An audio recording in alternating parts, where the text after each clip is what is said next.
135 గజాల భూమి కేవలం 8 లక్షలకే. ప్రతి నెల 10,000 monthly rental income. Ravindranath Reddy garu అంటే ఒక చిన్న వ్యక్తి కాదు. మహానేత వైఎస్ రాజశేఖర రెడ్డి గారి బావమరిది, మాజీ ముఖ్యమంత్రి వైఎస్ జగన్మోహన్ రెడ్డి గారి మేనమామ. అలాంటి మీరు కమలాపూర్లో ఈసారి ఓడిపోవడం ఏంటి అసలు? ఈవీఎం ట్యాంపరింగ్ జరిగింది అంటే 2019లో కూడా ఈవీఎం ట్యాంపరింగ్ జరిగిందంటారా? మీ పార్టీకి కొండంత అండైన కార్యకర్తలకు ఏం చేశారు మీరు అసలుకి? వివేకానంద రెడ్డి మర్డర్ కేసు కూడా ఒక కారణం కాదంటారా? ఈ పచ్చ మీడియా అనేది పెద్ద ఎత్తున ఎన్నికల సమయంలో మీ అక్కగారు విజయమ్మ గారు అమెరికాలో ఉంటే ఒక వీడియో రిలీజ్ చేశారు. నా కుమార్తె వైఎస్ షర్మిలను గెలిపించండి. మీడియాలో అంతా కూడా నిజాలే వస్తున్నాయా?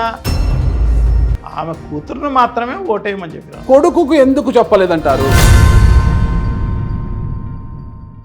Welcome to Suman TV. నేను మీ నాగరాజ్ బైర్శెట్టిని. ఈరోజు మనతో ఉన్నారు కడప జిల్లా కమలాపురం మాజీ ఎమ్మెల్యే రవీంద్రనాథ్ రెడ్డి గారు. నమస్తే సార్. నమస్కారం అండి. బాగున్నారు కదా? బాగున్నాం నాగరాజ్ గారు, మీరు ఎలా ఉన్నారు? మీ బ్లెస్సింగ్స్ ఇలా ఉన్నాను సార్ నేను. మీరు మాత్రము సూపర్ స్టార్ కృష్ణలాగా వన్న దగ్గర వీరుడు అనేసి అసలు 60+ అంటే కూడా ఎవరు నమ్మరు అసలుకి. అలాగే యవనస్తుడుగా ఉన్నారు. ఎలా మెయింటైన్ చేస్తున్నారు సార్ మీరు అసలు? దేవుడు దయండి అంతే. రవీంద్రనాథ్ రెడ్డి గారు అంటే ఒక చిన్న వ్యక్తి కాదు. మహానేత వైఎస్ రాజశేఖర రెడ్డి గారి బావమరిది, మాజీ ముఖ్యమంత్రి వైఎస్ జగన్మోహన్ రెడ్డి గారి మేనమామ. ఇంత బలమున్న రాజకీయ నేపథ్యం ఉన్న కుటుంబానికి చెందిన వారు మీరు కూడా ఒక సీనియర్ నాయకుడు. అలాంటి మీరు కమలాపూర్లో ఈసారి ఓడిపోవడం ఏంటి అసలు? సవాలచ్చే కారణాలండి. కొన్ని కారణాలు చెప్పండి అసలు. ఈవీఎం ట్యాంపరింగ్ జరిగిందని చెప్పేసి అనుకుంటాం. ఈవీఎం ట్యాంపరింగ్ త్రూఅవుట్ స్టేట్ జరిగింది. అది ఒక నా నియోజకవర్గం అనేది కాదు, త్రూఅవుట్ స్టేట్ ప్రతి బూతు జరిగింది. అంటే 2019లో కూడా ఈవీఎం ట్యాంపరింగ్ జరిగిందంటారా? 2019లో ట్యాంపరింగ్ జరగడానికి జగన్మోహన్ రెడ్డి అధికారంలో లేరు. అందులో ఎన్నికల కమిషన్ ఎవరి ఆధ్వర్యంలో పనిచేస్తుంది? అది స్వయం ప్రతిపత్తి. కేంద్ర ప్రభుత్వం ఆధ్వర్యంలో ఉన్నా కూడా స్వయం దానికంటే కేంద్ర ప్రభుత్వం ఆధ్వర్యంలో నడుస్తుంది. స్వయం ప్రతిపత్తి ఉంటుంది. యూనివర్సిటీలకు కూడా స్వయం ప్రతిపత్తి ఉంటుంది. కానీ యూనివర్సిటీలు కూడా అలా పనిచేయవు కదా, గవర్నమెంట్ ఏం చెప్తే అది చేస్తారు అంతే. సో ఇది కూడా కేంద్ర ప్రభుత్వానికి సంబంధించిన ఒక సంస్థ. ఓకే. సో దానికి స్వయం ప్రతిపత్తి ఉండవచ్చు. కానీ అది 2019లో కేంద్ర ప్రభుత్వంతో అధికారంలో ఉన్న వాళ్ళతో జగన్మోహన్ రెడ్డి టైప్ లేడు. సో ఈయన అప్పుడు సింహం సింగిల్గానే వచ్చింది, ఇప్పుడు కూడా అట్లాగే వచ్చింది. సో అందుకు అప్పుడు అవకాశం ఉండదు. ఇప్పుడు అవకాశం ఎన్డీఏ కూటమితో టైఅప్ అయిపోయిన చంద్రబాబుకు, పవన్ కళ్యాణ్కు, బీజేపీకి వీళ్ళకు ఉంటుంది మరి అసలు అవకాశం. ఈవీఎం ట్యాంపరింగ్ జరిగింది అనుకుంటాము. జరిగితే మరి జగన్మోహన్ రెడ్డి గారు ఎలా గెలిచారు అసలు? పులివెందుల్లో ప్రోగ్రామింగ్ జరిగింది, చిప్ ప్రోగ్రామింగ్ జరిగింది. చిప్ ఉంటుంది కదా, ఈవీఎంలో చిప్ ఉంటుందా? ఉంటుంది. చిప్ ప్రోగ్రామింగ్ జరిగింది. ఆ ప్రోగ్రామింగ్ 15% కొన్ని చోట్ల జరిగింది, 18% కొన్ని చోట్ల జరిగింది, 20% కొన్ని చోట్ల జరిగింది. అది ప్రోగ్రామింగ్ జరిగింది. దానికి నెట్ ఫెసిలిటీ ఏదో అవసరం లేదు కదా. నీ సెల్లుకు ఎలా వస్తుంది? నీకేమైనా వైర్ ఉందా? దానికి ఏం లేదు కదా. సో దీంట్లో సిమ్ ఉంటుంది, దాంట్లో చిప్ ఉంటుంది. ఓకే. ఆ చిప్ ప్రోగ్రామింగే అలా ఉంటుంది అనమాట. శాంసంగ్ తీసుకున్నాం అనుకో, శాంసంగ్ సంబంధించిన ప్రోగ్రామింగ్ అంతా దాంట్లో ముందుగానే ఉంటుంది ఆ సిమ్లో. లేకుంటే ఐఫోన్ తీసుకున్నారనుకోండి, యాపిల్, దానికి సంబంధించిన ప్రోగ్రామింగ్ అంతా ముందుగానే ఉంటుంది. యాప్లో డౌన్లోడ్ చేసుకోవాల్సిన పని లేదు, అన్నీ ముందుగానే డౌన్లోడ్ చేసి ఉంటాయి. సిమ్ ఆన్ చేయంగానే వచ్చేస్తాయి. నువ్వు ఇంకా అవసరం అనేటి ఎక్స్ట్రా ఏంటన్నా ఉంటే డౌన్లోడ్ చేసుకుంటావు తప్ప మామూలుగా వాళ్ళ ప్రోగ్రామింగ్ ఉండేదంతా ఉంటుంది. ఐఫోన్ హ్యాక్ చేయడం కష్టం అంటారు కదా, ఐఫోన్తో సంబంధం. వాళ్ళ ప్రోగ్రామింగ్ వాళ్ళు చేస్తారు. ఐఫోన్ వాళ్ళు ప్రోగ్రామింగ్ ఆ సిమ్లో చేసేదంతా నీకు వస్తుంది. మరి ఈవీఎంలో ట్యాంపరింగ్ ఎక్కడ జరిగిందంటారు? ఎక్కడైతే కేంద్ర ప్రభుత్వము అంటే ఎంపీలు, ఎమ్మెల్యేలు ఎలక్షన్స్ ఎక్కడైతే జరిగాయో, సో ఆ స్టేట్లలో మాత్రమే చేయడం జరిగింది. ఎందుకంటే మిగతా చోట్లంతా ఎంపీ ఎలక్షన్స్ మాత్రమే ఉన్నాయి. సో అందుకోసం అక్కడ రెగ్యులర్ గవర్నమెంట్ ఉంటుంది, అక్కడ స్టేట్ గవర్నమెంట్లు ఉంటాయి. సో అక్కడ ఏదైనా అనుమానం వచ్చిందనుకోండి, హెజిటేషన్స్ వచ్చే కార్యక్రమం జరుగుతుంది. సో ఇక్కడైతే ఎన్నికల కమిషన్ ఆధ్వర్యంలో ఎలక్షన్ జరుగుతుంది. జగన్మోహన్ రెడ్డి గారు అప్పనంగా 2 నెలల ముందే ఎన్నికల కోడ్ వస్తూనే ఎన్నికల కమిషన్కి అప్పచెప్పినారు గవర్నమెంట్ను. ఈయన నామకే వాస్తే ముఖ్యమంత్రి తప్ప ఈయన ఆర్డర్స్ ఎవరు వినేవాళ్ళు కూడా ఉండరన్నమాట. సో అట్లా ఎన్నికల కమిషన్ ఆధ్వర్యంలో ఈ 4 చోట్ల జరిగాయి. ఎక్కడ? ఆంధ్ర, ఒరిస్సా, సిక్కిం, అరుణాచల్ ప్రదేశ్. సో ఈ 4 చోట్ల చేయడం జరిగింది. ఓకే. సో అందుకోసం జగన్మోహన్ రెడ్డి గారిని ఎందుకు గెలిపించారు మరి? ఒరిస్సాలో కూడా అట్లాగే నవీన్ పట్నాయక్ గారు ఓటమి. ఓకే. సో ఇక్కడ కూడా పోవడం జరిగింది. అంతే తప్పనిచ్చి జగన్మోహన్ రెడ్డి గారు తప్పు చేసింది లేదు, జగన్మోహన్ రెడ్డి గారు ఇంకొకరు చేసింది లేదు, ఎవరికన్నా తప్పు చేసింది లేదు. సో జగన్మోహన్ రెడ్డి గారు ఎలా గెలిచారు అంటే వాళ్ళ ప్రోగ్రామింగ్ 15%, నవీన్ పట్నాయక్ గారు అలా గెలిచారు 15%, 18% ఇట్లా ఉంటాయి. సో ఆ ప్రోగ్రామ్ కంటే ఎక్కువ ఓట్లు వాళ్ళకు మెజారిటీ వచ్చినాయి మామూలుగానే. అందుకోసం వాళ్ళు మామూలుగానే ఇంకరోంత ఎక్కువ మెజారిటీతో గెలిచిండాలి. ఓకే. సో ఈ 11 చోట్ల ఎక్కడైతే ఉందో వాళ్ళు మామూలుగానే ఆ మెజారిటీలు పెరిగిండాలి. ఓకే. సో ప్రోగ్రామింగ్లో దానికంటే ఎక్కువ వచ్చినాయి కాబట్టి వాళ్ళు గెలవడం జరిగింది ఆ 11 కూడా. లేకుంటే వాళ్ళు కూడా పోయింది అన్నమాట. అంటే దర్శిలో తొలి నుంచి కూడా టీడీపీ, వైసీపీ అలా ఇలా దోపుజులు ఆడుతూ స్వల్ప తేడాతో దర్శిలో మీ పార్టీ అభ్యర్థి బూచపల్లి శివప్రసాద్ రెడ్డి గెలిచారు. మరి అక్కడ కూడా ప్రోగ్రామింగ్ జరిగిందా? అంటే చాలా కొన్ని చోట్ల స్టాంపింగ్ అంటే వన్ సైడెడ్గా జరిగిన బూతుల్లో కూడా తెలుగుదేశం మెజారిటీ వచ్చింది. అంటే ఇప్పటికీ వైసీపీ నాయకులు ఇంకా కళ్ళు తెరవలేదు అంటే ఏమంటారు మీరు? మీకు కూడా తెలుసు, అందరికీ కూడా తెలుసు, ప్రజలకు కూడా తెలుసు. ప్రజలు కూడా ఇప్పుడు అదే మా ఓట్లన్నీ ఎక్కడ ఏం పోయినాయి, ఎలా పోయినాయి అని బాధపడుతున్నారు తప్ప ఇంకో రకమైన పరిస్థితి కాదు. దాంట్లో ఏం జరిగింది అంటే కొన్ని తెలుసుకోవాల్సిన అవసరం కూడా తప్పకుండా ఉంది. దాంతోపాటు ఈ జగన్మోహన్ రెడ్డి గారు కానీ వైఎస్ఆర్ కాంగ్రెస్ పార్టీ అధికారంలో ఉన్నప్పుడు ప్రజలకి ఏమీ అన్యాయం ఎక్కడా చేయలేదు. ఎక్కడ కూడా అన్యాయం ప్రజలకు జరగలేదు. సంక్షేమ కార్యక్రమాల ద్వారా మేలే జరిగింది అన్నమాట. వెల్ఫేర్తో మేలే జరిగింది. సో ఖచ్చితంగా తన సొంతానికి జరిగిన ఆదాయం, తన జోబికి జరిగిన ఆదాయం అన్నమాట. సో అందుకోసం అదేమి ఊర్లలో జరిగిన ఆదాయమో, లేకపోతే తాలూకాల్లోనో మండలాల్లోనో లేకుంటే జిల్లాల్లో జరిగిన ఆదాయం కాదు. ఎవరెవరి జోబికి వాళ్ళకు ఆదాయం వచ్చిన పరిస్థితి. అంటే ఇలా డబ్బులు ఇచ్చాం కాబట్టి ఇలా ఓట్లు వేయండి అని అడుగుతారా? కాదు, అలా కాదు. ఇంకేం అవసరం లేదు. ప్రజలు చేసాం కాబట్టి ఆ మంచికి ఓటు వేయండి అని అడగడం. ఒకటి మంచి అంటున్నారు సార్, నేను అడుగుతాను సార్ ఒకటి చెప్పండి. మీరు ఫీల్ కావద్దండి. మంచి అంటే దశల వారీగా మద్యపానాన్ని నిషేధిస్తూ ఎన్నికల నాటికి 2024 ఎన్నికల నాటికి 5 నక్షత్రాల హోటళ్ళకే పరిమితం చేశానని హామీ ఇచ్చిన జగన్మోహన్ రెడ్డి గారు ఎక్కడ చేశారు? మద్యము నిషేధం పేరిట సొంత కంపెనీలను, సొంత డిస్టిలరీలు పెట్టి మీ పార్టీలోని కొంతమంది నాయకులకు దారదత్తం చేసి వాళ్ళు దాని ద్వారా ఆదాయం పెంచుకోవడము, అసలుకి బ్రాండ్లు ఇష్టానుసారం బ్రాండ్లు మార్కెట్లోకి తీసుకొని రావడము, మొత్తం కూడా జే బ్రాండ్స్ అన్నారు కదా, అవి ఒక మంచి పని చేయడం అంటారా? అంటే చిన్న చిన్న లోపాలను చూపించి అమ్మ ఒడి, ఆసరా లాంటి పథకాలను రద్దు చేయడం అంటారా? అసలు ఏం మంచి పని చేశారని చెప్పండి. ఒక వర్గానికి మంచి చేశారు మీరు డీబీటీ ద్వారా, మరొక వర్గం జగన్మోహన్ రెడ్డి గారు ముఖ్యమంత్రి అయిన వెంటనే ప్రైవేట్ స్కూల్ యాజమాన్యాలు మొత్తం కూడా ఆయన పతనాన్ని కోరుకున్నాయి. కాంట్రాక్టర్లు అంటే భార్యల పుస్తకాలను తాకట్టు పెట్టి వర్కులు చేసిన కాంట్రాక్టర్లకు బిల్లులు చెల్లించకపోతే వాళ్ళు కూడా ఆయన నాశనాన్ని కోరుకున్నారు. అసలుకి రాజధాని అమరావతి, ఆ పరిధిలోని మొత్తం నియోజకవర్గాలను మీకే పట్టం కట్టాయి. రాజధానిని అక్కడ కాకోకుండా విశాఖపట్నంకు తరలిస్తే అమరావతి ప్రజలు కూడా ఆయన ఓటమిని కోరుకున్నారు. విశాఖపట్నం వాసులు మాకు రాజధాని వద్దంటున్నా బలవంతంగా రాజధాని తీసుకపోతే వాళ్ళు వద్దన్నారు. ఇకపోతే కార్యకర్తలు, ముఖ్యంగా మీ పార్టీకి కొండంత అండైన కార్యకర్తలకు ఏం చేశారు మీరు? అసలుకి ఎక్కడైనా జగన్మోహన్ రెడ్డి గారు పోయేటప్పుడు ఎవరైనా జెండా పట్టుకొని నిలబడి ఉంటే ఆగి వాళ్ళని పిలిచి పలకరించి వాళ్ళ కష్టం ఏమన్నా ఉంటే ఆ కష్టాన్ని తీర్చామని చెప్పేవారు జగన్మోహన్ రెడ్డి గారు. కానీ అలా జెండా పట్టుకుంటే కార్యకర్తలు లక్షల మంది ఉన్నారు మీ పార్టీలో, వాళ్లకు ఏమీ చేయలేదు, వాళ్ళు కూడా నైరాశ్యానికి లోయినారు. ఇన్ని వైఫల్యాలు ఉన్నాయి కదా మీ పార్టీలు, ఇవన్నీ కనిపించడం లేదా మీకు? ఎన్ని మీరు చెప్పినట్టు కరెక్టే. సో ఫస్ట్ అడిగిన మందు దాని గురించి ఒకసారి మనం అనుకుంటే, సో ఆయన ముందుగానే చెప్పడం జరిగింది, ఎన్నికల మేనిఫెస్టోలోనే చెప్పడం జరిగింది. ఆయన అంతకుముందు జరిపిన ఓదార్పు యాత్ర అయితేనేమి, ఇవన్నీ కూడా అన్ని దానిలలోనూ ఆయన చెప్పుకుంటూ పోవడం జరిగింది అన్నమాట. షాక్ కొట్టే విధంగా రేట్లు ఉంటాయి, సో తప్పకుండా ఇది దశల వారీగా రద్దు చేసే కార్యక్రమం చేస్తాం. సో ప్రజల బాగు కోసమే జగన్మోహన్ రెడ్డి గారు చేయడం జరిగింది. సో ప్రజలు మందు తాగకూడదు, దురలవాట్లు మంచివి కావు, సో ఇవన్నీ కూడా మనము ఆయన మంచివాడు కాబట్టి కొత్త కొత్త బ్రాండ్లు సార్, అసలు ఊరు పేరు లేని బ్రాండ్లు తీసుకొచ్చారు. అసలు పరాయి రాష్ట్రం నుంచి ఏపీలోకి వస్తే మందు తాగాలంటేనే భయపడే పరిస్థితి. వామ్మో ఏపీ మందు వద్దురా బాబు అని అక్కడి నుంచి ఎట్లా వాళ్ళు దొంగచాటుగా బాటలు తెచ్చుకొని తాగే పరిస్థితి ఉంది. సో ఇప్పుడు మీరు కూడా ఆ పచ్చ మాయలో, పచ్చ మీడియా మాయలో మీరు కూడా అదే విధంగానే ఉన్నట్టున్నారు అన్నమాట.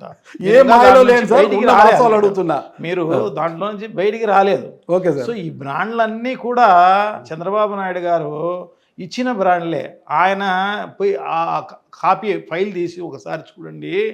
ఈ జగన్మోహన్ రెడ్డి గారు ఇచ్చిన బ్రాండ్ల నేమ్స్ ఒక్కటి చెప్పండి.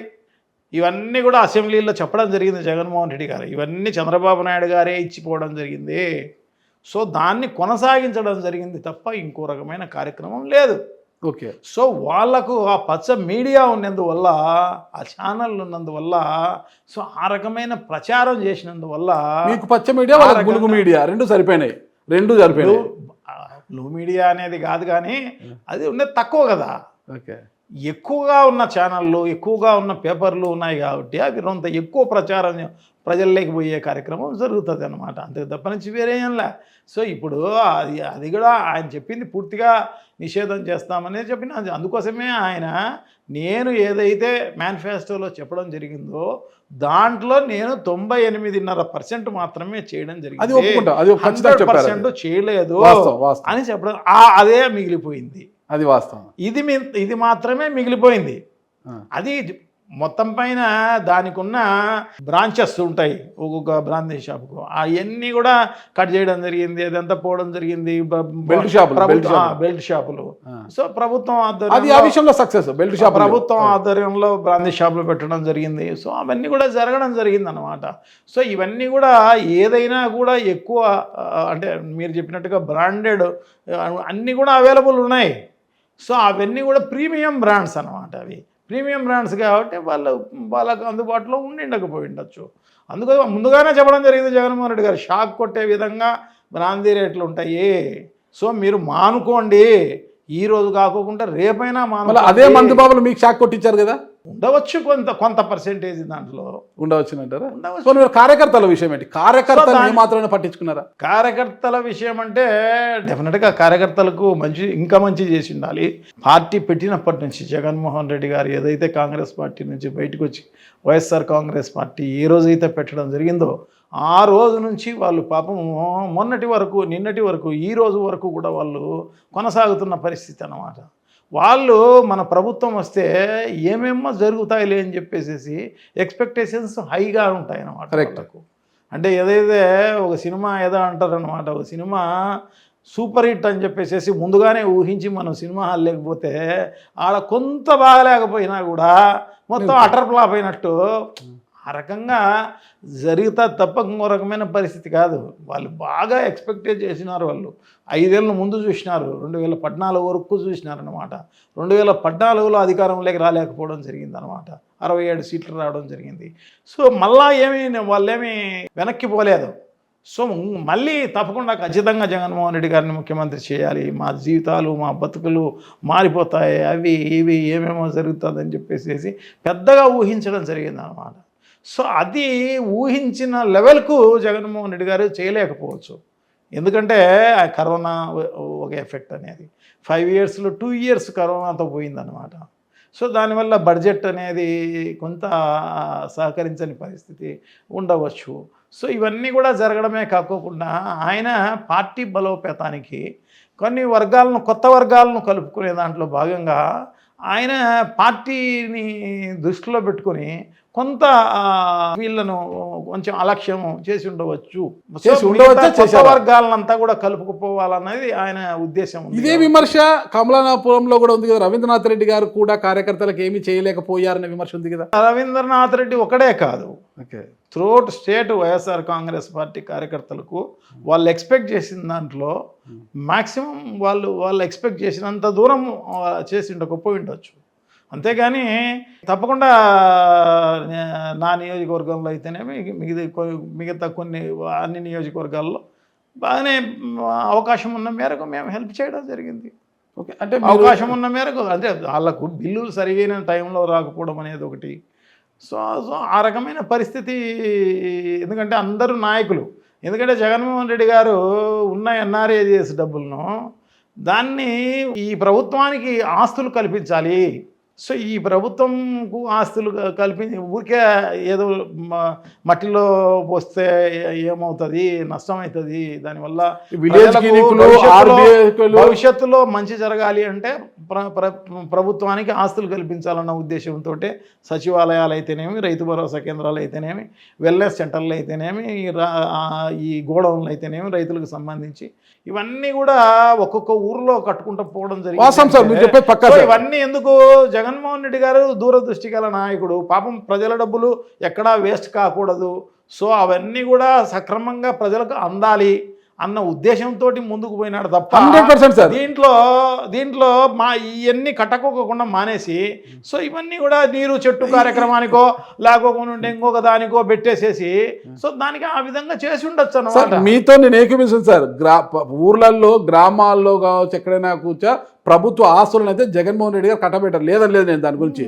కానీ వాటిని నిర్మించి ఎవరైతే మన పార్టీ కార్యకర్తలే వాటి కాంట్రాక్ట్ పనులు చేశారు కదా, వాళ్ళకి ఇంతవరకేంది బిల్లులు ఇవ్వకపోతే పార్టీ కార్యకర్తలకు బిల్లులు మంజూరు కాలేదు.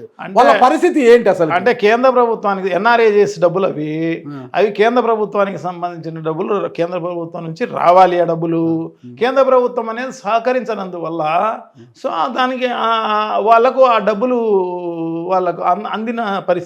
ఎన్ఆర్జిఎస్ నిధులని మీరు మళ్ళా ప్రభుత్వ ఆస్తుల కోసం ఎలా ఖర్చు చేశారు? మళ్ళీ అలా చేసుకుంటే ఆ వెసులుబాటు ఉందంటారా? ఉంది కదా. మరి దానికి పని దినాలు ఎంత ఉంటాయో అంత పర్సెంటేజ్ ఆఫ్ డబ్బులు మనం ఈ శాశ్వతమైన పనుల కోసం పెట్టవచ్చు అన్నమాట. అవి రోడ్లు కావచ్చు, బిల్డింగ్లు కావచ్చు, సిమెంట్ రోడ్లు కావచ్చు, తార్ రోడ్లు కావచ్చు, ఇంకా ఏదైనా కావచ్చు, ఇవన్నీ కూడా పెట్టవచ్చు.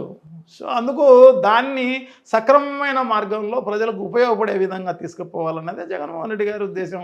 సో దాంట్లో భాగంగానే ఆయన ఆ కార్యక్రమం చేయడం జరిగింది. దాంట్లో ఏమైందంటే కొంచెం జగన్మోహన్ రెడ్డి గారు ఏదో ఇట్లా నీరు చెట్టు అనేది ఒక ప్రోగ్రాం అలాంటిది పెట్టి ఉంటే కొంత కార్యకర్తలు ఏదో కొంచెం వాళ్ళు సంపాదించుకునే కార్యక్రమం జరిగిండేమో. ఎమ్మెల్యేగా ఒక మేనమామగా మీరు సూచన ఇచ్చే సలహా ఇచ్చిండొచ్చు కదా. అది జరగలేదు కాబట్టి సో అతను ఒక కన్స్ట్రక్టివ్ వేలో పోతున్నాడు. సో ప్రజలకు ప్రభుత్వానికి మంచి జరగాలనే ఉద్దేశంతో పోతున్నాడు.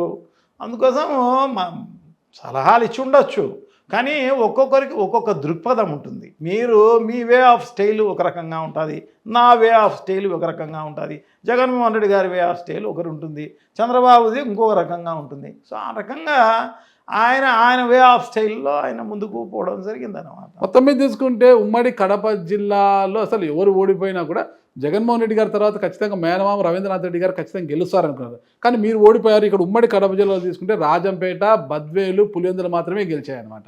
అంటే అక్కడ జగన్ గారి తర్వాత బద్వేలు, రాజంపేట గెలవడం ఏంటి, మీరు ఓడిపోవడం ఏంటి అనేది ఏమన్నా మీరు ఒక పోస్ట్ మార్టం చేసుకున్నారు? ఎందుకు నా వైఫల్యం జరిగింది అనేసి. ఈవీఎంకి సంబంధించిందే ట్యాంపరింగ్ అనేదే మ్యాక్సిమం జరిగింది. మిగతా ప్రభుత్వ వైఫల్యాలు అనేవి సో ఆయన థింకింగ్ ప్రకారము ప్రజలు కృతజ్ఞత తెలియజేసే దాంట్లో భాగంగా ఆయన కొంత ఓవర్ ఎక్స్పెక్టేషన్ ఏమన్నా చేశాడేమో అని చెప్పేసి అనుకోవాల్సి వస్తుంది. ఎందుకంటే ఆశావాహులు ఉంటారు, మనకంటే ఎక్కువ ఎవరైనా చెబితే దాన్ని ఆశపడి పోయే వాళ్ళు కూడా ఉంటారు అని చెప్పేసి ఆయన ఆ యాంగిల్ గమనించలేదేమో. ఎందుకంటే చంద్రబాబును ఆయన గతంలో కొన్ని వేల హామీలు ఇవ్వడం జరిగింది. 2014లో ఆయన ఏమీ దాంట్లో నెరవేర్చని పరిస్థితి, అందరూ మోసపోయిన పరిస్థితే. ఎందుకంటే రైతులకు మొత్తం పంట రుణాల మాఫీ అన్నాడు, మహిళలకు మొత్తం వాళ్ళకి డాక్రా రుణాలన్నీ మాఫీ అని చెప్పినాడు, బంగారంతా ఇడిపిస్తామని చెప్పినాడు. సో ఇవన్నీ కూడా ఏమీ చేయలేకపోయినాడు ఆయన. దాంట్లో 20% కూడా చేసిన పరిస్థితి లేదు. ప్రతి వర్గము ప్రతి వాళ్ళు చంద్రబాబు పాలనలో నష్టపోవడం జరిగింది. సో అటువంటి పరిస్థితుల్లో చంద్రబాబును నమ్మే పరిస్థితి ఉండదు కదా. అతను ఏదైనా అబద్ధాలు చెప్పినా కూడా, మోసాలు చేసినా కూడా సో తప్పకుండా ప్రజలు దాన్ని యాక్సెప్ట్ చేయరు అని జగన్మోహన్ రెడ్డి గారు ఊహించడం జరిగిందన్నమాట. సో అది కొంచెం ఆశావాహులు కూడా ఉంటారు. మనకంటే ఎక్కువ ఎవరిస్తే వాళ్ళ దగ్గరికి పోయే వాళ్ళు కూడా ఉంటారు అనేది తెలుసుకోవాల్సిన అవసరం తప్పకుండా ఉంది. ఎందుకంటే ఈయన ఒకటి ఏదైనా చెబితే అది ఖచ్చితంగా నెరవేర్చాలా అన్నది ఆయన ఉద్దేశం. అందుకోసమే ఆయన ఏదైతే మేనిఫెస్టోలో చెప్పడం జరిగిందో నవరత్నాల గురించి, ఆ నవరత్నాలన్నీ కూడా 98.5% ఆయన అన్నీ నెరవేర్చడం జరిగింది. అదే కాదు, ఎంత చిత్తశుద్ధి ఉంది అంటే ఎలక్షన్ అయిపోయిన తర్వాత కూడా 2 స్కీములు, ఆసరా అయితేనేమి, చేయూత అయితేనేమి, ఆ బ్యాలెన్స్ డబ్బులు మొత్తం వేయడం జరిగింది అన్నమాట జగన్మోహన్ రెడ్డి గారు. సో అంత కమిట్మెంట్ ఉన్న లీడర్ అన్నమాట. సో డెఫినెట్గా ప్రజలకు మంచి చేయాలనే సదుద్దేశంతోనే ఉన్నారు. అలాగే మంచిది మనకు కూడా వాళ్ళు కూడా మంచిగా ఆలోచన చేస్తారు, ఒక మంచి ప్రభుత్వాన్ని మళ్ళీ తెచ్చుకుంటారు అని చెప్పేసి. ఇదే కాకుండా అందరూ కూడా జయప్రకాష్ నారాయణ అయితేనేమి, ఇంకొకరు లక్ష్మీనారాయణ అయితేనేమి, వీళ్ళందరూ కూడా వాళ్ళ ఇంటర్వ్యూస్లో చెప్పిన పరిస్థితి అన్నమాట. ఎందుకంటే సంక్షేమ కార్యక్రమాలు ఇంత బాగా అమలు చేసిన ప్రభుత్వాన్ని ప్రజలు తెచ్చుకోకుండా మానరు. ఒకవేళ తెచ్చుకున్నారు అంటే ప్రపంచంలోనే సంక్షేమ కార్యక్రమాలు అమలు చేసే పరిస్థితే ఉండదు డెఫినెట్గా. ఎందుకంటే ప్రజలు సంక్షేమ కార్యక్రమాలు ఏముందిలే, ఇచ్చినా ఒకటే ఈకున్నా ఒకటే, అబద్ధాలు చెప్పి మనం అధికారంలోకి రావచ్చు, మళ్ళీ ఈకపోయినా పర్వాలేదులే అనుకునే స్థాయికి వస్తారు. ఎందుకంటే జగన్మోహన్ రెడ్డి గారే ఉదాహరణ. అంత బాగా అమలు చేసిన జగన్మోహన్ రెడ్డి గారినే ప్రభుత్వమే రాలేదు అని చెప్పేసి అనుకునే స్థాయికి మొత్తం రాజకీయ నాయకులందరూ, ప్రపంచంలో ఉన్న రాజకీయ నాయకులు అందరూ వస్తారు.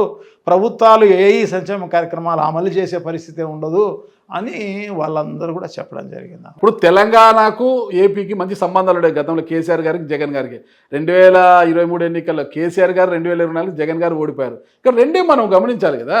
తెలంగాణ సాధన కోసము కేసీఆర్ గారితో పాటు ఎంతోమంది మలిదశ తెలంగాణ ఉద్యమంలో ప్రాణాలు కోల్పోయిన వారు ఉన్నారు, వారి కుటుంబాలు ఉన్నాయి, ప్రాణాలు అడ్డుపెట్టి పోరాటం చేసిన నాయకులు ఉన్నారనమాట. అక్కడ అధికారంలోకి వచ్చిన వెంటనే కేసీఆర్ గారు, కేటీఆర్ గారు, వాళ్ళ మేనల్లుడు హరీష్ రావు గారు, ఇంకొక మేనల్లుడు సంతోష్ కుమార్ గారు, వీళ్ళందరి ముందర కూడా ఐఏఎస్లు, ఐపీఎస్లు, ఇతరత్ర నాయకులు తెలంగాణ సాధనకు ఎవరైతే కష్టపడాలో అంతా కూడా జీహుజురని చేతులు కట్టుకొని నిలబడే పరిస్థితి వచ్చింది అనమాట. దాన్ని తెలంగాణ సమాజము ఒప్పుకోలేదు. అందుకే కేసీఆర్ గారికి ఆ పరిస్థితి వచ్చింది. ఇక్కడ ఏంటి పరిస్థితి? అధికారంలోకి వచ్చిన తర్వాత పార్టీని అధికారంలోకి తీసుకురావడానికి జగన్ గారితో పాటు ఎంతోమంది కష్టపడ్డారు. వారందరూ ఉన్నా కూడా జగన్ గారి దగ్గరికి ఎవరు వెళ్ళలేరు. సజ్జల రామకృష్ణారెడ్డి గారు, మిథున్ రెడ్డి గారు, పెద్దిరెడ్డి రామచంద్రారెడ్డి గారు, ధనుంజయ రెడ్డి గారు, ఒక బ్యూరోక్రాట్ ధనుంజయ రెడ్డి గారి దగ్గరికి పోయి మోకరిల్లే పరిస్థితి ఉంది. దీన్ని కూడా ఎవరు జీర్ణించుకోలేకపోయారు పార్టీలో. ఇవన్నీ వైఫల్యాలు కాదంటారా పార్టీ ఓటమికి? దీంట్లో కొంత నిజం ఉండవచ్చేమో, కానీ 100% నిజం అనేది ఏం కాదు. కానీ ఇవన్నీ కూడా సో డెఫినెట్గా మంచి చేయాలనే సదుద్దేశంతోనే పోయిన ఈ ప్రభుత్వాన్ని తెచ్చుకోలేకపోవడం జరిగింది. ప్రజలు భవిష్యత్తులో తెచ్చుకుంటారని నమ్మకం ఉందా? డెఫినెట్గా తెచ్చుకుంటారు. ఈ చంద్రబాబు నాయుడు గారు గతంలోనే జగన్మోహన్ రెడ్డి గారు చాలా కష్టాలు పడడం జరిగింది ఆ సంక్షేమ కార్యక్రమాలన్నీ అమలు చేసే దాంట్లో. సో దానికి మించిన విధంగా ఈరోజు డబుల్ ట్రిపుల్ భారం పడే పరిస్థితి ఉంటుంది. అంటే రాష్ట్రం మొత్తం ఫలితాలు ఏమన్నా కడప జిల్లాలో వైఎస్ఆర్ గారి కుటుంబానికి ఇది కోట లాంటిది. కడప జిల్లా అంటే ఈ కోట బీటలు వాడడానికి కారణము వివేకానంద రెడ్డి మర్డర్ కేసు కూడా ఒక కారణం కాదంటారా? అదేమి జాతీయ సమస్య అసలు కాదు, జిల్లా వరకు రాష్ట్ర వ్యాప్తమైన సమస్యలు అసలు కాదు. అది కాదు, జిల్లాలో ఈ పరిస్థితి ఈ జిల్లాకు సంబంధించిన సమస్యలు అంతకన్నా కాదు. ఇది ఒక కుటుంబానికి సంబంధించిన సమస్య. అది వివేకానంద రెడ్డి గారు అందరూ ఈ పచ్చ మీడియా అనేది పెద్ద ఎత్తున ఆ రకంగా ప్రచారం చేయడం జరిగింది తప్ప. సార్ మీరు కరెక్ట్ మాట్లాడారు. పచ్చ మీడియాతో పాటు మీ మేనకోడలు షర్మిల గారు ఒకవైపు, వివేకానంద రెడ్డి గారి కుమార్తె సునీత గారు ఒకవైపు, ఆయన శ్రీమతి సౌభాగ్యమ్మ గారు ఒకవైపు వివేకానంద రెడ్డి మర్డర్ కేసు విషయంలో మాట్లాడారు. ఎవరైతే హత్య చేశారో నిందితుల వైపే జగన్ గారు నిలబడ్డారని మాట్లాడింది కూడా మీరు చూశారు. ఓకే, పచ్చ మాఫియాని పక్కన పెడదాం, మనం పచ్చ మీడియాని పక్కన పెడదాం. దాంతోపాటు వీళ్ళు లేరంటారా ఆరోపించిన వాళ్ళు? వివేకానంద రెడ్డి మర్డర్ కేసు విషయంలో మీ కుటుంబం వైపే వేలెత్తి చూపుతున్న వాళ్ళు లేరంటారా? దాన్ని చంద్రబాబు నాయుడు గారు బాగా ఉపయోగించుకోవడం జరిగింది. సో వీళ్ళను పావులు చేయడం జరిగింది. ఆయన డైరెక్షన్లో ఇవన్నీ నడపడం జరిగింది. సో ఆ రకంగా ఆయన డైరెక్షన్లో వీళ్ళు యాక్టర్స్ వీళ్ళు నడవడం జరిగింది. కాబట్టి ఆ రకంగా వచ్చిన రిజల్ట్ అది. అంత మీ మేనకోడలు కూడా ఒక యాక్టర్ అంటారా? ఇంక వేరే ఇదేం లేదు. దాంట్లో పాత్రలందరూ పాత్రలే. సో దాంట్లో వీళ్ళు ఒకవైపు మేనలుడు ఒకవైపు మేనకోడలు, మీరు బాగా ఆలోచించాలి. వీళ్ళు వాళ్ళు అనేది ఏం కాదు దాంట్లో. సో ఇప్పుడు ఎలక్షన్ అయిపోయి దాదాపు 2.5 నెలల దగ్గర అయిపోయింది అనుకుంటా. అప్పటి నుంచి ఇప్పటి వరకు ఏమన్నా వీళ్ళు ఈ పాత్రలు ఏమన్నా మాట్లాడినాయా? మళ్ళా వివేకానంద రెడ్డి ఇష్యూ గురించి లేదు. మళ్ళీ అయిపోయింది కదా సమస్య, ఎలక్షన్ అయిపోయింది కదా, ఇంక మళ్ళీ మాట్లాడాల్సిన పని లేదు కదా. అంటే సీన్ అయిపోయింది. సీన్ అయిపోయిన తర్వాత అదే పాత్ర అయ్యే మాటలు మళ్ళీ రావు కదా. మీరు ప్రొడ్యూసర్ కాబట్టి బాగా క్యాచ్ చేశారు. స్క్రిప్ట్ ప్రకారము జరిగింది తప్ప ఇంకో రకమైన కాదు, ఏం లేదు దాంట్లో అంతా. సో దాన్ని ప్రజలను మెస్మరైజ్ చేయడమే. సో దాన్ని ఎంత బాగా ఉపయోగించుకోవడం జరిగిందో చంద్రబాబు నాయుడు అంత బాగా ఉపయోగించుకోవడం జరిగింది. ఎందుకంటే ఆయన క్రిమినల్ బ్రెయిన్ అది. ఆయన ఏ రకంగా ఎక్కడి నుంచి ఏంటి ఎలా అనేది పావులన్నీ కూడా నడిపే కార్యక్రమం. ఎన్నికల సమయంలో మీ అక్కగారు విజయమ్మ గారు అమెరికాలో ఉంటే ఒక వీడియో రిలీజ్ చేశారు. నా కుమార్తె వైఎస్ షర్మిలను గెలిపించండి, వైఎస్ రాజశేఖర్ వారిని గెలిపించండి అని ఒక వీడియో చేశారేమో. అది ఊరికే వీళ్ళు సృష్టించిందేమో. ఇప్పుడు పేపర్లు మీడియాలో అంతా కూడా నిజాలే వస్తున్నాయా? అది మీ అక్క వీడియో, విజయమ్మ గారి వీడియో కాదంటారు. అది ఆమె కూతురును మాత్రమే ఓటేయమని చెప్పారు. మరి కొడుకుకు ఎందుకు చెప్పలేదంటారు? అది అక్కడ పాయింట్ కాదు. అక్కడ ఆమె కూతురు నిలబడింది, కూతురు ఓటేయండి. కొడుకు కూడా ఉన్నారు కదా, రాష్ట్ర ముఖ్యమంత్రి కదా, అధికారంలోకి సబ్జెక్ట్ కాదు కదా. ఆమె ఎంపీ గురించి మాత్రమే మాట్లాడింది. అంటే కొడుకు కూడా నా కొడుకు మళ్ళీ ఆశీర్వదించండి అని. అది కూడా నేను చెప్పిన డూప్లికేట్ దీంట్లో కూడా ఆయన అనింది ఎంపీకి మాత్రమే ఓటేయమని చెప్పి. ఆ డూప్లికేట్ దాంట్లో మీరు ఒకసారి చూడండి దాన్ని. అంటే ఎంపీకి ఏమనేది ఒరిజినల్, మిగతా డూప్లికేట్ అంటారా? ఆమె కూతురు కాబట్టి ఆమె నిలబడిందన్న ఉద్దేశంతో చెప్పిన తప్ప ఇవన్నీ పూర్వాపరాలు తర్వాత ముందు ఇదంతా కాదు. అదంతా ఒక కుటుంబానికి సంబంధించిన విషయం. Vivekananda Reddy murder case CBI మిమ్మల్ని కూడా విచారించింది కదా? విచారించింది, ఒక బంధువుగా విచారించింది అంటారా? అవును. మీరు సిబిఐని అడిగారు తొందరగా కేసుని? నేను ఇదే చెప్పాము, తొందరగా ఎవరైతే చేశారో వాళ్ళని శిక్షించండి. డెఫినెట్గా వివేకానంద రెడ్డి ఆత్మన్న శాంతిస్తుంది. సో డెఫినెట్గా, ఎందుకంటే ఒక మంచివాడు వివేకానంద రెడ్డి గారు. మీకు ఎలా ఉండేది వివేకానంద రెడ్డి గారితో సంబంధం? నాతో చాలా బాగా ఉండేవాడు కదా, దానికి ఏముంది దాంట్లో. సార్ ఓకే సార్, ఈ విషయాలను మనం పక్కన పెడితే 2019లో గెలిచిన తర్వాత మీరు ఇచ్చిన హామీల మేరకు కమలాపురాన్ని ఏ మేరకు అభివృద్ధి చేశారు? మాక్సిమం చేయడానికి ప్రయత్నం చేయడం జరిగింది. అన్నీ కూడా ప్రయత్నం చేశారు పనులు ఆల్మోస్ట్. కొన్ని 70% అయిపోయినాయి, కొన్ని 20% అయిపోయినాయి, కొన్ని 30% అయిపోయినాయి, కొన్ని 50% అయిపోయినాయి. కొన్ని చేసి చెప్పిన హామీలన్నీ కూడా ప్రయత్నం చేయలేదు. కరోనా వల్ల 2 ఏళ్ళు వెనక్కి పోవడం వల్లనే ఇది కొంత జరిగింది. అంటే రైల్వే బ్రిడ్జ్ కట్టిన తర్వాతే మళ్ళా నేను ఎన్నికల్లో వచ్చి ఓటు అడుగుతానని మీరు హామీ ఇచ్చారు కదా, మరి ఎందుకు చేయలేకపోయారు? అది దానికి ఎన్నో కారణాలు అన్నమాట దానికి. ఎందుకంటే దానికి టెండర్ పిలవడం జరిగింది 6 సార్లు. 6 సార్లు అంటే దాదాపు 1.5 సంవత్సరం పిలవడం జరిగింది. ఒక్కొక్కసారి 1.5 నెలన్నర, 2 నెలలు, 3 నెలలు పడుతుంది మళ్ళీ టెండర్ పిలవడానికి. పిలిచిన తర్వాత అది ఎవరు ముందుకు రావడం లేదు. సో ఆ రకంగా 6 సార్లు పిలవడం జరిగింది స్టేట్ గవర్నమెంట్ ఫండ్స్ తోటి. పిలిస్తే దానికి ఇంకా అట్లా కుదరదు అని చెప్పేసి లాస్ట్కు సెంట్రల్ గవర్నమెంట్కు సంబంధించి దాంట్లో నితిన్ గడ్కరీ కొన్ని ఫ్లైఓవర్లు, దీన్ని 30 ఫ్లైఓవర్లు కావాలని చెప్పి జగన్మోహన్ రెడ్డి గారు అడగడం జరిగింది. దాంట్లో దీన్ని మొట్టమొదటి దాంట్లోగానే చేర్చడం, ఫస్ట్ నెంబర్ 1 ఈ ఫ్లైఓవర్ను నెంబర్ 1గా పెట్టడం జరిగింది. సో దాన్ని నెంబర్ 1గా పెట్టి అవన్నీ కూడా మళ్ళీ అది మార్చి అదంతా చేసి అవన్నీ మళ్ళీ ఫైనాన్స్కు పోతాయి, అన్నీ పోతాయి. ప్రతి నిమిషము మేము ఫాలోఅప్ చేసిన కార్యక్రమం. నా వరకు నేను పాపము ఈ 5 ఏళ్లలో కరోనా పోయిన తర్వాత ఈ 3 ఏళ్లలో దాదాపు ఒక 70-75 సార్లు పొద్దున 6 గంటలకు బయలుదేరి ఇక్కడి నుంచి విజయవాడకు పోయి ఆ ఫైనాన్స్లోనూ మిగతా డిపార్ట్మెంట్లోనూ చూసుకొని రాత్రి 12 గంటలకు వచ్చిన సందర్భాలు దాదాపు 75 సార్లు తిరిగి ఉంటాను నేను అన్నమాట, ఈ రకమైన వెహికల్ జర్నీ. సో ఎందుకు ఇది కమిట్ చేశాము, ఆ కమిట్మెంట్ ప్రకారం జరగాలి అన్న ఉద్దేశమే అన్నమాట. నిన్న జరిగిన పరిస్థితులు ఆ రకంగా అనుకూలించలేదు. మరి టెండర్ నిన్న జరిగిన జిల్లా పరిషత్లో ఇప్పుడు ఉన్న sitting MLA Putta Chaitan Reddy flyover గురించి మొట్టమొదటి ప్రతిపాదన పెట్టారు కదా. ఏమని ఫ్లైఓవర్? ఇది కాదు, ఇది పాపాగ్ని నది నుంచి నేషనల్ హైవే పైన పాపాగ్ని నది నుంచి ఇక్కడికి వచ్చేది, అది పెట్టారు. రైల్వేది అదన్నా ఆయన చేస్తారు. వార్ ఫుడ్ బేసిస్ లో చేపించడం జరిగింది. నేనే కాదు, ఎంపీ గారు, తర్వాత మా ముఖ్యమంత్రి గారు అందరూ కూడా అది కొట్టకపోయిన 3-4 నెలల్లోనే శాంక్షన్ చేయించేసేసి మొదలు పెట్టించిన పరిస్థితి అనమాట. ఫారెస్ట్లో కూడా క్లియర్ చేయడం జరిగిందనమాట.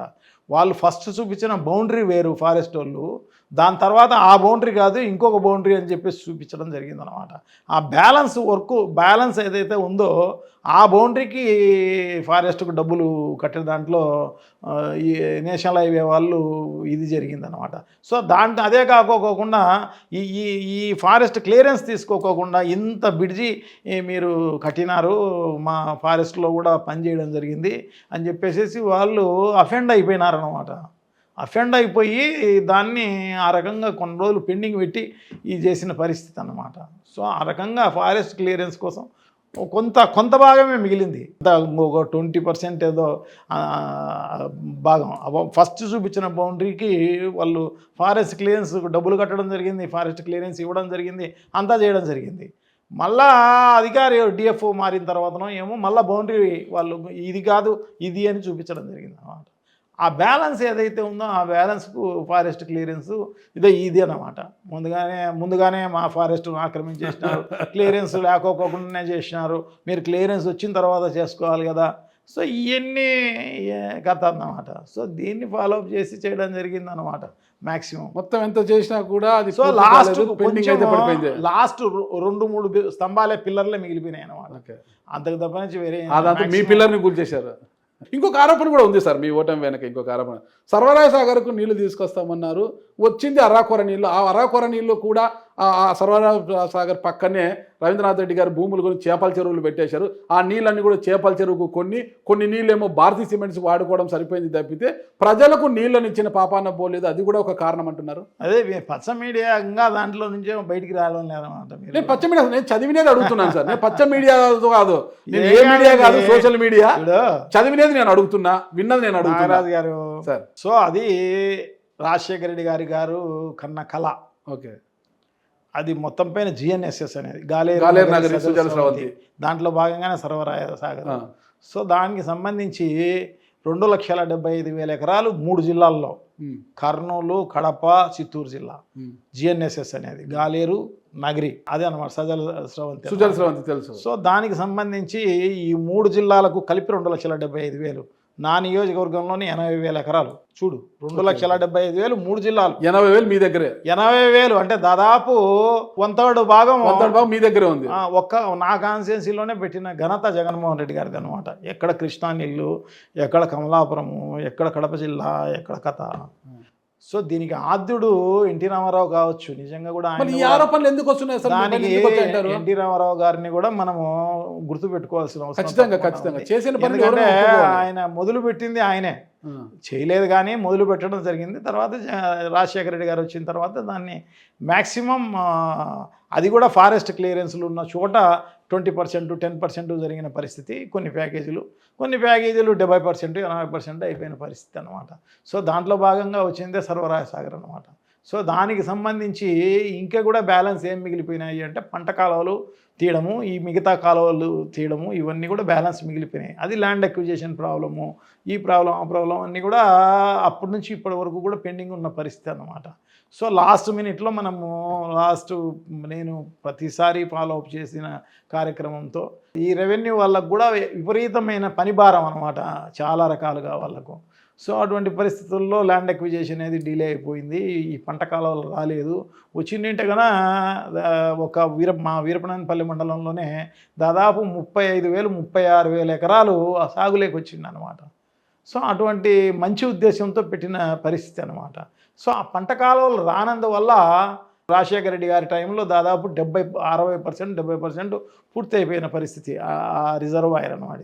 సో దాంట్లో ఇంకా బ్యాలెన్స్ ఏదో 20-30% మిగిలి ఉంది. అందుకోసమే దాన్ని 3 TMCలు పెట్టాల్సింది 1 TMC పెట్టడం జరిగిందనమాట. అరాకొర ఏం లేదు, 1 TMC 1. ఆ నీళ్లు కనీసం పంట పొలాలకు ఇవ్వట్లేదు. దానివల్ల పంట కాలువలు లేనందువల్ల అయినా కూడా ఆ మండలానికి ఉపయోగపడిన పరిస్థితి అనమాట. మొన్నటి వరకు కూడా నీళ్లకు ఇబ్బంది లేని పరిస్థితి అనమాట. గ్రౌండ్ వాటర్ బాగా పెరిగిన పరిస్థితి అనమాట. సో ఆ మొత్తం అంతా కూడా అదే కాదు, మాకు సంబంధించి ఉల్లూరు మండలంతో సహా కూడా గ్రౌండ్ వాటర్ పెరిగిన. ఇంత పెరిగితే ఆ పచ్చ మీడియాని ఎందుకు అలా రాస్తుంది అంటారు? మళ్ళీ చెప్పండి. వాళ్ళకి ఇంకా అదే పని. జగన్మోహన్ రెడ్డి గారి పైన బురద జల్లే కార్యక్రమము, వైఎస్ఆర్ కాంగ్రెస్ పార్టీ పైన బురద జల్లే కార్యక్రమము, మా పైన బురద జల్లే చేపల చెరువు లేవా అక్కడ? కూడా సర్వరాయ సాగర్ ఉంది. సో దానికి సంబంధించిన భూములే ఇవన్నీ. అంటే మీకు చేపల చెరువులు ఉన్నాయా లేవా? ఉన్నాయి. మరి ఆ చేపల చెరువుకు నీళ్ళు ఎక్కడ అంటే నుంచి వస్తున్నాయి? ఉపయోగించుకోకూడదనేది ఏం లేదు కదా. ఓకే. దానికి ఏమి ఎకరాకింత అని డబ్బులు కట్టేదే, ఏం ఊరికే ఉచితంగా కాదు అది. డబ్బులు కట్టేదే గవర్నమెంట్కు. మీరు డబ్బులు కట్టారా? ఎకరాకు 500 నలభై రూపాయలు. విషయాలు ఏమంటే చెప్పండి సార్. ఎకరాకు అధికార పార్టీ ఎమ్మెల్యే ఎవరైనా డబ్బులు కట్టి నీళ్ళు తీసుకుంటారు సార్? ఓరేని రాష్ట్ర ముఖ్యమంత్రి గారు మేనమామ ఎమ్మెల్యే ఫైల్. నేను ఎప్పుడు కూడా ఒక నిబద్ధత కలిగిన వ్యక్తిని సార్. నేనే కాదు, సార్. రాజశేఖర రెడ్డి గారి కుటుంబమే అటువంటి పరిస్థితి అన్నమాట. సార్. సో వాళ్ళు ఎవరు బ్రాందీ షాపులు చేయరు, ప్యాకెట్ క్లబ్బులు చేయరు, ఎవరు చేయరు అట్లా. రాజశేఖర రెడ్డి గారి కుటుంబమే అట్లా చేయదు. ఆయన ఎంకరేజ్ చేయడు. మేము కూడా అదే పద్ధతే ఫాలో అయ్యేవాళ్ళం అనమాట. నేను కూడా పర్మిషన్ తీసుకున్న తర్వాత, డబ్బులు కట్టిన తర్వాతనే నేను నీళ్ళు తీసుకున్న పరిస్థితి అనమాట. ఎకరాకు 500 రూపాయలు డబ్బులు కట్టి తీసుకున్న పరిస్థితి. సో దాంట్లో నేను ఆ భూములు కూడా నేనేం ఇంట్రెస్ట్గా కొనుక్కున్నది ఇంకోటి కాదు. ఆ ఆనకొట్ట కోసము ఆ చుట్టుపక్కల మట్టి లేదు అనమాట. సో ఆ మట్టి లేదు కాబట్టి మేము భూములు కొనడం జరిగింది. మట్టి కోసం మీరు మట్టి సరఫరా చేయాలని 10,000 20,000 చేస్తున్న భూమిని అప్పుడు ల్యాండ్ అక్విజిషన్ 60,000 ప్రకారం చేయడం జరిగింది. సేమ్ 60,000 రూపాయలు డబ్బులు ఇచ్చి కొనుక్కున్నాం అనమాట. అప్పుడు పెద్ద రికమెండేషన్లు, మా భూమి కొనుక్కో అని చెప్పేసి. ఆ రకంగా కొన్ని భూములు అనమాట. దాంట్లోంచి మట్టి ఎత్తకపోవడం జరిగింది. గుంతలు మిగిలినాయి. ఆ మట్టి తీసుకుపోయి గుంతలు మిగిలినాయి. సో ఆ గుంతలను ఇంకో అంత పెద్ద గుంత చేసి మేము చేపల చెరువు చేసుకున్నాం తప్ప మేమేమి పెద్దగా దాంట్లో చేయాలని కూడా కాదు, ఇంకోటి కాదు. దాంట్లో అదే కాకోకుండా మేమందరం కూడా దాని తర్వాత దాదాపు 9, 8, 10 ఏళ్ళు దాన్ని పట్టించుకోలేదు అసలు మేము. ఆ భూములనంతా కూడా. సో ఆ భూమిలో చుట్టుపక్కల ఉన్న పంట పొలాల వాళ్ళందరూ కూడా చాలా ఇబ్బందులకు గురైపోతున్నారు అన్నమాట. నేను ఎలక్షన్కి పోయినప్పుడు ప్రతి ఒక్కరు చెప్పేవాళ్ళు అనమాట. సో మీరు దాన్ని డెవలప్ చేసే కార్యక్రమం చేయండి, మేము చాలా ఇబ్బంది పడుతున్నాము. దాంట్లో కంపషెట్లన్నీ పెద్ద ఎత్తున పెరిగిపోయిన తర్వాత దాంట్లో పందులు అయితేనేమి, తర్వాత జింకలు అయితేనేమి, ఇవన్నీ కూడా దాంట్లో ఉండి సో మేము పంట పెట్టుకోలేకపోతున్నాము. దానివల్ల మేమంతా బీళ్ళు పెట్టుకున్నాము. సో నువ్వు డెవలప్ చేయవా అంటే నాకే వ్యవసాయం అంటే ఇంట్రెస్ట్ కాదు, ఇంకోటి కాదు అంతకన్నా కాదనమాట. సో దాన్ని వాళ్ళ కోసం డెవలప్ చేసింది తప్ప ఇంకోటి పరిస్థితి ఏం కాదనమాట. నాకేం దాంట్లో పెద్ద ఎత్తున సంపాదించాలని వ్యవసాయం నాకేమన్నా హ్యాపీగా కూడా కాదు, ఇంకోటి అంతకన్నా కాదన్న. భారతీయ సిమెంట్కి కూడా పర్మిషన్ జీవోతో సహా నాకు జీవో ఉంది, ఆయనకు జీవో ఉంది అనమాట. సో దాని ప్రకారం వాళ్ళకు కమర్షియల్గా అందులో అది గ్యాలన్ కింద అని డబ్బులు కడతారనమాట వాళ్ళు. సో ఆ రకంగా డబ్బులు కట్టి ఇప్పుడు మళ్ళీ మీ చేపల చెరువులకు నీళ్ళు ఎట్లా వీళ్ళు ఈ ప్రభుత్వం మీకు జీవో మళ్ళీ నీళ్ళకి సరఫరా ఇస్తుందంటారు? చేపల చెరువు ఎందుకు ఎవరు వేరే వాళ్ళు కట్టినా ఇస్తారు. దాంట్లో మేమే కాదు, ఎవరు మోటార్ పెట్టుకొని, ఎవరు పర్మిషన్ లేకుండా మోటార్లు పెట్టుకొని కొట్టుకున్న పరిస్థితి కూడా ఉంది దండిగా. మొట్టమొదటిసారిగా ఓటమి యొక్క పాఠాలు ఎలా ఉన్నాయంటారు మీకు? సో ఇది కూడా చూడాలి, దేవుడు ఇది కూడా చూడమని చెప్పాడు. సరే, తప్పకుండా దీన్ని వాస్తవ పరిస్థితులు అంగీకరించాలి. నెల రోజులే అయింది కాబట్టి సో వాస్తవ పరిస్థితులు మేము అంగీకరిస్తాం, ఏమి ఇబ్బంది లేదు. సో ఇంకో భవిష్యత్తు ముందుంది, ఏమి నష్టమేం లేదు కదా. 5 ఏళ్ళు అనేది పెద్ద దూరమేం కాదు కదా. అంతా కలిపినా కూడా ఇది 60 నెలలే కదా. ఇదే సంకల్పంతో ఇదే ఆశయంతో ఉన్నారు కదా. 2029 ఎన్నికల్లో బరిలో మీరే ఉంటారా, మీ కుమారుడు ఉంటారా? చూద్దాం. ఈ ఎన్నికలకే రవీంద్రనాథ్ రెడ్డి గారు బరిలో ఉండరు, వాళ్ళ కుమారుడు వస్తాడు బరిలో కానీ చాలా ప్రచారం జరిగింది. లేదు కాదుకూడదు, ఇద్దరు తప్పించి వైఎస్ కుటుంబం నుంచి మరొకరు అక్కడ పోటీ చేసే అవకాశం, పెద్ద చర్చలు జరిగాయి. తప్పు కానీ అవన్నీ కూడా ఊరికేదో రాస్తూ ఉంటారు తప్ప వేరే ఏం లేదు. ఎవరైనా కూడా యంగ్స్టర్స్ పైకి రావాల్సిన అవసరం తప్పకుండా ఉంది, ఎంకరేజ్ చేయాల్సిన అవసరం మాకు కూడా ఉంది. డెఫినెట్గా మీ కుమారుని ఎంకరేజ్ చేస్తారా? 2029లో మళ్ళీ మీరే పోటీ చేయాలనుకుంటారా? అప్పుడున్న పరిస్థితులను బట్టి చూద్దాం. అంటే రవీంద్రనాథ్ రెడ్డి గారికి ఇంకా పదవీకాంక్ష ఇంకా ఉందా? ప్రజలకు సేవ చేయాలి, సర్వీస్ చేయాలనేది తప్పకుండా ఉంటుంది. 2029కి రవీంద్రనాథ్ రెడ్డి గారు నాకు తెలిసి నాకున్న పరిజ్ఞానం ప్రకారం 70 ఏళ్ళకి వస్తారనుకుంటా. మరి ఇంకా చాలు కదా, కుమారుడిని ఎంకరేజ్ చేయొచ్చు కదా. అయితే ఇంకా పదవీకాంక్ష ఉందంటారా? ఇంకా ప్రజలకు సేవ చేయాలని చూద్దాం. అలా బైఫర్కేషన్ జరుగుతుంది, రీఆర్గనైజేషన్ జరుగుతుంది 29 ఎలక్షన్కు. సో ఏమైనా పెరుగుతాయి కాన్స్టిట్యున్సీలు. పెరిగితే తండ్రి ఒక చోట, కుమారుడు ఒక చోట పోటీ చేయవచ్చు, దాంట్లో తప్పే లేదు. అంతా మీరే ఉంటే మిగతా వాళ్ళు ఎట్లా సార్? పార్టీకి మంచి చేసే వాళ్ళు కావాలండి, ఎవరంటే వాళ్ళు కాదు కదా. ప్రజలకు మంచి జరిగే కార్యక్రమం, ప్రజలకు మంచి చేసి ఉంటే ప్రజలు ఓట్లేస్తారు. ప్రజలకు మంచి చేయకపోతే ఓట్లేరు. సో ప్రజా సంక్షేమం కోసం ఇప్పుడున్న సిట్టింగ్ ఎమ్మెల్యేకి మీరు ఏమైనా డెడ్ లైన్ పెట్టారా? ఇంత కాలం లోపల ఈ సమస్యలు తీర్చాలి లేకపోతే ఉద్యమిస్తామనేసి ఏమన్నా? మేము 2 ఏళ్ళు టైం ఇద్దాం అనుకున్నాం ఈ ప్రభుత్వానికి. అంత దూరం కూడా ఉన్న పరిస్థితి లేదు. ఇది ఏది బాగుంది కదా, పవన్ కళ్యాణ్ గారు రోజు ఒక ప్రభుత్వ ఉద్యోగిలా వెళ్ళి సెక్రటరీలో కూర్చుంటున్నారు, అధికారుల్ని అందరినీ పరుగులు పెట్టిస్తున్నారు, మరోవైపు బీజేపీ నాయకులు పరుగులు పెడుతున్నారు. చంద్రబాబు నాయుడు గారు కూడా ఢిల్లీకి వెళ్ళి మొన్ననే చాలా ప్రాజెక్టులకు సంబంధించి అదే మేమందరం కూడా సహకరిస్తాం దానికి. వాళ్ళు బాగా చేయమనే చెప్తాం మేము కూడా. పోలవరం సంబంధించి విదేశీ నిపుణులు వచ్చిపోయారు. అదే మరి ఇవన్నీ చేసి ఈ రాష్ట్రాల్లో ప్రజలందరికీ కూడా ఈ ప్రభుత్వం ఉపయోగపడితే మంచిది కదా. మేమంతా కూడా ఆహ్వానిస్తాం, మేమంతా సపోర్ట్ చేస్తాం, ఇబ్బంది లేదు. అందుకోసమే 2 years దీనికి టైం ఇద్దాము. ఎందుకు 2 years మీరు రిలాక్స్ అవుతారు? రిలాక్స్ అయ్యేది ఏమి ఉండదు. ఎప్పుడు ప్రజలకు అన్యాయం జరుగుతుందో అప్పుడు ప్రభుత్వ దృష్టికి, ప్రజల దృష్టికి తీసుకుపోవడమే మా పని. దీంట్లో నిర్లక్ష్యము అలక్ష్యం అనేది ఎప్పుడు ఉండదు. డెఫినెట్గా ఎప్పుడు జరిగినా రెడీగా ఉంటాం.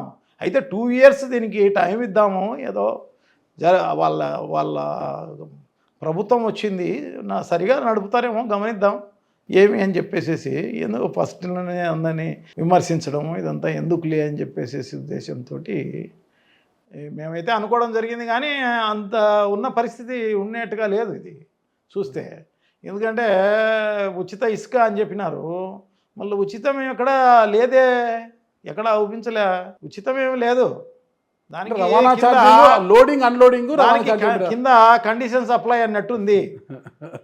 1+1 ఫ్రీ కండిషన్స్ అప్లై అన్నట్టు అట్లే ఉన్నట్టుంది. ఉచితం అంటే ఎండ్ యూజర్కు ఎవరైతే ఉపయోగించుకుంటారో వాళ్ళకి ఇసుక ఫ్రీగా దొరికినప్పుడు మాత్రమే దాన్ని ఉచిత ఇసుకే అంటారు. దానికి ఏందో నేనే లారీ పెడతా, నేనే మిషన్ పెడతా, నేనే ఎత్తుతా, నేనే ఇంటికి దగ్గరకు తీసుకుపోతా, నాకు ఇంత లెక్క కట్టు, ఏం అవసరం ఇది, నా సీనరీ ఛార్జెస్ ఇంత అవుతుంది, దానికి లెక్క కట్టు, భరించు, ప్రభుత్వం భరించు, ఉచిత ఇసుక అన్నారు. ఫైనల్గా స్ట్రైట్ ప్రశ్న సార్ ఒకటి. ఇటీవల సోషల్ మీడియాలో ట్రోల్ అవుతుంది, జగన్మోహన్ రెడ్డి గారు ఎమ్మెల్యే పదవికి రాజీనామా చేస్తే పులివెందుల శాసన సభ్యత్వానికి రాజీనామా చేసి పార్లమెంటుకి వెళ్ళబోతున్నారు అనేది, ఇది వాస్తవమా కాదా? సృష్టి ఇదే చెప్తే కదా నేను. నిజాలు ఏంటి ఉండవు, వీళ్ళే సృష్టిస్తారు ఒక సమస్యను, వీళ్ళే దాన్ని మళ్ళా డిబేట్ పెడతారు, టీవీలలో డిబేట్ పెడతారు, డిస్కషన్ చేస్తారు పెద్ద ఎత్తున ఏమేమో అని. ఎందుకు పోటీ చేయాలనుకుంటాడు చెప్పు? ఎలక్షన్ అయిపోయి నెలగాలే ఎందుకు పోటీ చేయాలనుకుంటాడు ఎంపీకి, ఇంకో దానికి ఎవరు చెప్పినారు? వీళ్ళే రాస్తారు, వీళ్ళే సోషల్ మీడియాలో పెడతారు, వీళ్ళే పేపర్లలో రాసేస్తారు, వీళ్ళే టీవీలలో డిబేట్ చేసేస్తారు. మీరు అటు జగన్ గారికి ఇటు షర్మిలమ్మ గారికి ఇద్దరికి మేనమామ కదా, మరి ఇద్దరిని కూర్చోబెట్టి ఒక సర్దుబాటు చేసి రాజీ కుదిరిస్తే వైఎస్ రక్తం అంతా ఒకవైపే ఉంటుంది కదా సార్. ఇద్దరు విడిపోయి ఒకరు కాంగ్రెస్ పార్టీ, ఒకరు వైఎస్ఆర్ కాంగ్రెస్, ఒకరు తల్లి కాంగ్రెస్, ఒకరు పిల్ల కాంగ్రెస్ అన్నట్టు అయిపోయారు కదా. దీనివల్ల ఈ డివైడ్ అండ్ రూల్ వల్ల ఇబ్బందులు పాలు కావడం లేదంటారు? అవుతారు కాబట్టే కలిసి ఉంటారని చెప్పేసి నేనైతే భావిస్తాను. దేవుడు కూడా అదే. మీరు కూర్చోబెట్టి మాట్లాడే ఒక ఇది చేయలేదంటారా? జరుగుతుంది, మంచిగా జరుగుతుంది అనుకుందాం. రవీంద్రారెడ్డి గారి యొక్క ఆశయం ఏంటి అసలు? ప్రజలకు సర్వీస్ చేయాలి అన్నది తప్ప. నాకు రాజశేఖర రెడ్డి గారే ఆదర్శము. సో రాజశేఖర రెడ్డి గారు ఏమేమి చేయాలనుకుంటాడో అవన్నీ కూడా నేను చేయాలని కోరుకుంటా. సో తప్పకుండా ప్రజలకు మంచి చేయాలనేది నా ఉద్దేశం. మీరు చేయాలంటే మీకు పవర్ ఉండాలి, ఎమ్మెల్యే కావాలి, తర్వాత మంత్రి కావాలి. ఏమీ లేదండి, ఏమీ లేకపోయినా చేయవచ్చు. సర్వీస్ చేసేది ఏముందండి? ఈరోజు రిమ్స్లో ఈ అటెండెంట్లకు పేషెంట్లకు ప్రభుత్వం భోజనం పెడుతుంది, అటెండెంట్లకు ఎవరు పెట్టరు. సో వాళ్ళకు మేము ఎప్పటి నుంచో పొద్దున్నే అంటే మధ్యాహ్నం ఒక 500, 450, 500 మందికి భోజనం పెడతాం. ఈవినింగ్ మళ్ళీ ఒక 280 మంది, 300 మందికి భోజనం పెడతాం. సో ఇవన్నీ కూడా ఏమి మంత్రులు, ముఖ్యమంత్రులు, ఎమ్మెల్యేలు అయితేనే అవన్నీ కూడా కొనసాగుతూనే ఉంటాయి. మా సర్వీస్ అనేది ఎప్పుడు కొనసాగుతూనే ఉంటుంది. అదొకటే కాదు, అవకాశం ఉన్న మేరకు హెల్ప్ చేస్తూనే ఉంటాం. ఖచ్చితంగా సార్, ఇలాంటి సేవా కార్యక్రమాలతో మీరు ముందుకు పోయి మీ బావగారు అయినట్టే మహానేత రాజశేఖర రెడ్డి గారి పేరు నిలబెట్టాలని కోరుకుంటున్నాను సార్. Thank you sir. నమస్తే. నమస్కారం అండి నాగరాజు గారు.